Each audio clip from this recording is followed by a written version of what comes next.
Hey, what's up everyone? I'm Charles, RefineMoment here, and welcome to my new YouTube show called Behind the Tech, where I dig down technologies related to the creative world so you can have a better understanding of it. Even though internal and external storage are getting cheaper, it's always important to optimize every storage capacity you have, or it can get really messy really fast. Let's say you're storing 1,000 raw files, there is no need to store 1,000 high-resolution files. But you should definitely keep 1,000 compressed files for fast accessibility and usefulness. Another popular way to store your photos is cloud storage, but the downside of it is that it can get really expensive. Optimizing your cloud storage will have you store more photos per dollar spent. That's plain simple. Smaller file means faster backups to your external hard drive, faster uploads to the cloud, and faster mobile downloads. And for those who always bust their monthly data plan, photo compression will take less data and save you a lot of overcharge fees. And finally, limiting your licensing to your clients. More on that later. There are two types of compression, lossless and lossy.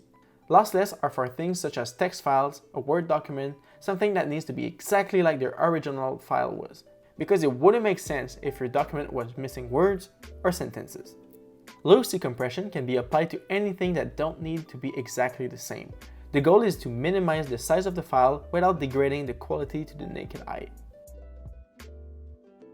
The RGB image is transformed to a more optimized color space. A downsample happens by averaging a group of pixels together. The image data is divided into 8x8 blocks of pixels where the high and low frequency are separated. Each block is quantized. The quality setting during the export will dictate how aggressive or not the compression will be. Everything is now encoded into a compressed JPEG file. Lightroom applied those 5 steps to your raw file every time you hit the export button. When you're uploading an high-resolution file to Instagram, the aggressive algorithm compresses your photos as much as possible, taking all the data out of it so it can be super small on their servers. But if you're uploading an already compressed file, their algorithm won't affect it as much, then improving the quality to your viewers. If you agree with the client that the needs was only for social media, and you send them the compressed file for social media only, the clients need to come back to you and ask you for those high-resolution files if they want to run some large-scale printing or like magazine or anything else that require high-resolution file. So when they come back to you and ask you for those files, you can now know that, oh, here's the new invoice for the new usage of the photos.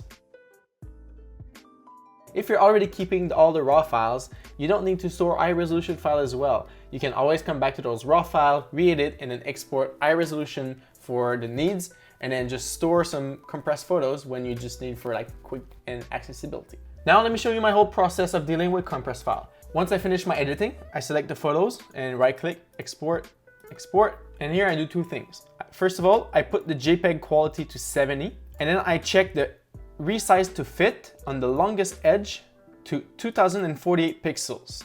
And my files are ready to go for web.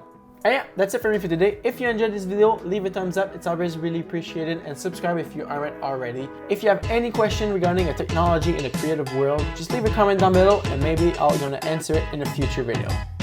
All right, I'm Charles, RefineMoment, and I'll see you guys in the next one.